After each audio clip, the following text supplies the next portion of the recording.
नमस्कार दोस्तों, कैसे हैं आप सभी। स्वागत है आपका अपने YouTube चैनल डुगो कोचिंग सेंटर में। आज हम आपके लिए लेकर आए हैं संस्कृत ग्रामर का एक और महत्वपूर्ण टॉपिक, जिसका नाम है विभक्तियां। आज हमारी क्लास जो रहेगी उसमें हम आपको विभक्तियों से संबंधित जितने भी महत्वपूर्ण प्रश्न आते हैं वह बताएंगे, ठीक है। और ये जो रहेगी क्लास, इसमें सिर्फ वस्तुनिष्ठ प्रश्न बताए जाएंगे आपको, और 10 प्रश्न बताएंगे हम आपको, ठीक है। तो शुरू करते हैं। हाँ, और एक बात का और विशेष ध्यान रखना आप कि जो भी हमारी नई वीडियो आती है उसको आप जरूर देखें। इसके लिए आप बेल आइकन को प्रेस करिए और ऑल पे क्लिक कीजिए, ठीक है, जिससे कि आपको ये बेनिफिट रहेगा कि हमारी जो भी नई वीडियो आएगी उसकी नोटिफिकेशन आपको पहले ही आ जाएगी, ठीक है। तो हमारी जो भी वीडियो आती है, आप बोर्ड वाले स्टूडेंट हैं इसलिए वीडियो को देखना बिल्कुल ना भूलें, क्योंकि हम आपको जो बताएंगे वो बोर्ड में आने के लगभग 99% चांसेस हैं, ठीक है। शुरू करते हैं हम आज की वीडियो, ठीक है। देखिए, आपका पहला प्रश्न है, रामस्य इत्यस्मिन् पदे कः विभक्ति अस्ति। मतलब देखिए, थोड़ी बहुत संस्कृत तो आप 10वीं क्लास में है तो जानते ही होंगे, ठीक है। तो ये प्रश्न हमारा क्या कहता है, मतलब इसके हिंदी में अर्थ है कि रामस्य, ये जो पद लिखा है हमारा रामस्य, इस पद में कौन सी विभक्ति है। कह का मतलब कौन सी, ठीक है। रामस्य इत्यस्मिन् पदे कः विभक्ति अस्ति, मतलब रामस्य पद में कौन सी विभक्ति है, ठीक है। तो पहला ऑप्शन है आपका तृतीय विभक्ति, दूसरा ऑप्शन है द्वितीय विभक्ति, और तीसरा ऑप्शन है आपका षष्ठी विभक्ति, और चौथा ऑप्शन है आपका पंचमी विभक्ति। तो इसका जो सही आंसर होगा वो होगा आपका षष्ठी विभक्ति, ठीक है। यदि आपको राम की विभक्तियां हो तो इससे रिलेटेड कोई सा भी शब्द आए, आपको रामस्य की जगह रामेण आए या रामाय आए या रामात आए, मतलब राम की विभक्ति में से कोई सा भी प्रश्न आता है तो आप उसको आसानी से कर सकते हैं। इसलिए आप राम की विभक्तियां जरूर याद करें, ठीक है। इसका होगा क्या, षष्ठी विभक्ति। क्यों? क्योंकि राम की षष्ठी विभक्ति का एक वचन है क्या, रामस्य, ठीक है। इसलिए इसका क्या होगा, षष्ठी विभक्ति, ठीक है। दूसरा प्रश्न है हमारा मया। क्या है प्रश्न, मया इत्यस्मिन् पदे कः विभक्ति अस्ति। मतलब ये जो शब्द लिखा है आपका मया, इस शब्द में या इस पद में कौन सी विभक्ति है। पहला ऑप्शन है हमारा षष्ठी विभक्ति, दूसरा ऑप्शन है तृतीय विभक्ति, तीसरा ऑप्शन है द्वितीय विभक्ति, और चौथा ऑप्शन है आपका सप्तमी। तो इसमें रहेगा आपका तृतीय विभक्ति, ठीक है। मया में कौन सी विभक्ति है, तृतीय विभक्ति, ठीक है। फिर आता है आपका तीसरा प्रश्न है, पितृषु इत्यस्मिन् पदे कः विभक्ति अस्ति। कौन सा शब्द है हमारा, पितृषु। मतलब पितृषु जो पद लिखा है या शब्द लिखा है, इस पद में कौन सी विभक्ति है। तो हमारे 4 ऑप्शन है। यदि इसका आपको आंसर पता है तो कमेंट बॉक्स में आप लिखें मेरे लिखने से पहले, ठीक है। देखिए, पहला क्या है, सप्तमी विभक्ति बहुवचन, दूसरा ऑप्शन है हमारा सप्तमी विभक्ति एक वचन, तीसरा ऑप्शन है सप्तमी विभक्ति द्विवचन, और चौथा और अंतिम ऑप्शन है कोअपि न, मतलब इनमें से कोई नहीं, ठीक है। तो लिख लिया आपने कमेंट बॉक्स में। देखिए, इसका है सही सप्तमी विभक्ति बहुवचन। क्या है इसका, सप्तमी विभक्ति बहुवचन, ठीक है। एक बार फिर से हम देखते हैं। पहला क्या था हमारा, रामस्य इत्यस्मिन् पदे कः विभक्ति अस्ति, मतलब रामस्य शब्द में कौन सी विभक्ति है, षष्ठी, ठीक है। फिर मया इत्यस्मिन् पदे कः विभक्ति अस्ति, मया शब्द में कौन सी विभक्ति है, तृतीय। पितृषु इत्यस्मिन् पदे कः विभक्ति अस्ति, तो इसका सही ऑप्शन होगा सप्तमी विभक्ति बहुवचन। पितृषु जो शब्द है हमारा वो है सप्तमी विभक्ति बहुवचन का, ठीक है। आपका अगला प्रश्न है, चौथा प्रश्न, राजा नाम। हमारा शब्द क्या है, राजा नाम इत्यस्मिन् पदे कः विभक्ति अस्ति। मतलब राजा नाम जो शब्द लिखा है इसमें कौन सी विभक्ति है, हमें ये बताना है, ठीक है। इसका 4 ऑप्शन है। पहला द्वितीय विभक्ति, दूसरा चतुर्थी विभक्ति, तीसरा ऑप्शन है प्रथमा विभक्ति, और चौथा ऑप्शन है पंचमी विभक्ति, ठीक है। तो इसका जो सही आंसर होगा द्वितीय विभक्ति। राजा नाम में कौन सी विभक्ति है, द्वितीय विभक्ति, याद रखना, ठीक है।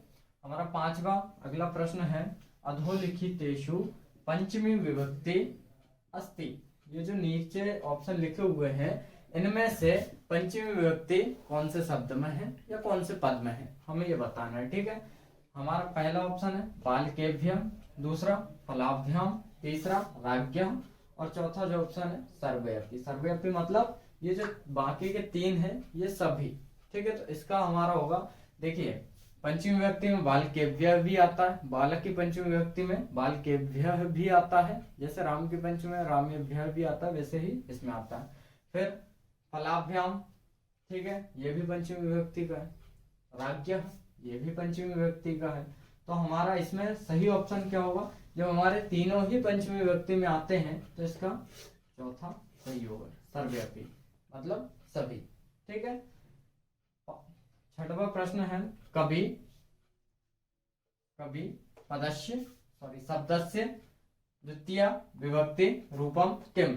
ये जो कवि शब्द लिखा है इसकी द्वितीय विभक्ति का रूप क्या होगा, मतलब द्वितीय विभक्ति में किस टाइप से इसका शब्द बनेगा, ठीक है। पहला हमारा ऑप्शन है कविम, दूसरा कविः, तीसरा कविना और चौथा कविः, ठीक है।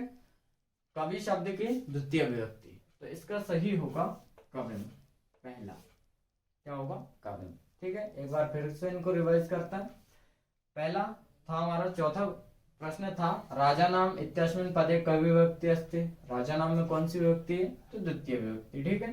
फिर अधोलिखितेषु पंचमी विभक्ति का अस्ति। ये जो लिखे हुए इनमें पंचमी विभक्ति कौन सी उसमें है, तो बालकेभ्याम में पंचमी विभक्ति होती है, फलाभ्याम में भी पंचमी विभक्ति होती है, राज्ञः में भी पंचमी विभक्ति होती है, और तो ये तीनों में होती है, इसलिए हमने किस पे लगाया, सर्वव्यापी मतलब सभी में, ठीक है। फिर छठवां प्रश्न है हमारा कवि शब्दस्य द्वितीय विभक्ति रूपम किम। कवि शब्द का द्वितीय विभक्ति का रूप क्या होगा, तो इसका होगा हमारा कविम, ठीक है, याद रखना, ठीक है। आगे देखते हैं हम। हमारा सातवां प्रश्न है रामाणाम इत्यस्मिन् शब्दे विभक्ति अस्ति। हमारा शब्द लिखा है जो रामानाम, इस शब्द में कौन सी विभक्ति है। पहला ऑप्शन है हमारा द्वितीय, दूसरा है पंचमी, तीसरा है चतुर्थी और चौथा है षष्ठी, ठीक है। तो हमारा जो इसका सही आंसर होगा वो होगा षष्ठी, ठीक है। क्यों, क्योंकि रामानाम किसमें आता है, षष्ठी विभक्ति में, ठीक है। फिर आठवां प्रश्न है हमारा राम शब्दे षष्ठी विभक्ति रूपम अस्ति। राम का जो शब्द है उसमें षष्ठी विभक्ति का रूप कौन सा है। ये जो राम शब्द लिखा है इसमें षष्ठी विभक्ति का रूप कौन सा है, ये चार ऑप्शन दिए इनमें से, ठीक है। पहला है हमारा रामः, दूसरा है रामम, तीसरा है रामस्य और चौथा है रामायण, ठीक है। तो इसमें सही क्या होगा, रामस्य। रामस्य ये राम शब्द की षष्ठी विभक्ति का एक वचन है, ठीक है। इसके वचन कैसे चलते हैं षष्ठी विभक्ति के, रामस्य, रामयो, रामाणाम। हमने ऊपर वाले में भी देखा था क्या था, रामाणाम, ये भी षष्ठी विभक्ति का था लेकिन ये बहुवचन का था, ठीक है। ये कौन से वचन का है, एक वचन का है, षष्ठी विभक्ति का ही लेकिन एक वचन का, ठीक है। अगला प्रश्न है हमारा नवा वाला, गृहात शब्द क्या हमारा, गृहात इत्यस्मिन् पदे विभक्ति अस्ति। ये जो शब्द लिखा है गृहात, इस पद में कौन सी विभक्ति है, ठीक है। हमारा पहला ऑप्शन है चतुर्थी, दूसरा ऑप्शन है पंचमी, तीसरा ऑप्शन है सप्तमी और चौथा ऑप्शन है तृतीय। तो इसका सही होगा पंचमी। क्यों, क्योंकि ये गृहात, ग्रह जो शब्द चलते हैं वो राम के रूप की तरह चलते हैं। राम के पंचमी विभक्ति क्या होती है, रामात, तो ग्रह की पंचमी विभक्ति क्या होगी, गृहात, ठीक है। अगला है हमारा 10वां प्रश्न और अंतिम प्रश्न इस क्लास का।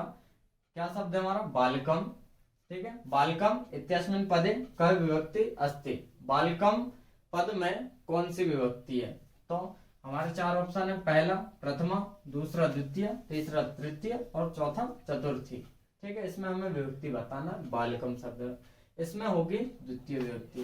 बालक के शब्द रूप भी किसकी तरह चलते हैं, राम की तरह, ठीक है। तो ये जो आप ये देख रहे हैं ना, इनसे आप एक चीज तो समझ सकते हैं कि ज्यादातर आपके प्रश्न किस विभक्ति से पूछे जाते हैं, राम की विभक्ति से, ठीक है। इसलिए आपको राम की विभक्ति याद होना बहुत जरूरी है, ठीक है।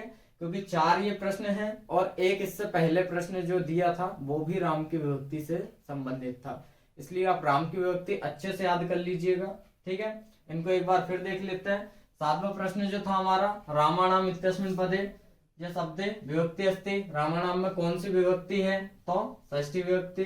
ठीक है, फिर 8वां प्रश्न, राम शब्द षष्ठी विभक्ति रूपम किम, ठीक है, या रूपम अस्ति, यानी राम शब्द की षष्ठी विभक्ति का रूप कौन सा है, तो वो होगा हमारा रामस्य। 9वां प्रश्न है, गृहात इत्यस्मिन् पद विभक्ति अस्ति, गृहात शब्द में कौन सी विभक्ति है, पंचमी। फिर बालकम इत्यस्मिन् पदे क विभक्ति अस्ति, बालकम पद में कौन सी विभक्ति है, द्वितीय विभक्ति। ठीक है, ठीक है, ये थी आज की हमारी क्लास जो थी वस्तुनिष्ठ से संबंधित। ठीक है, आज की क्लास कैसी लगी आपको हमें कमेंट करके जरूर बताएं, चैनल को सब्सक्राइब करें एवं वीडियो को लाइक करें। धन्यवाद।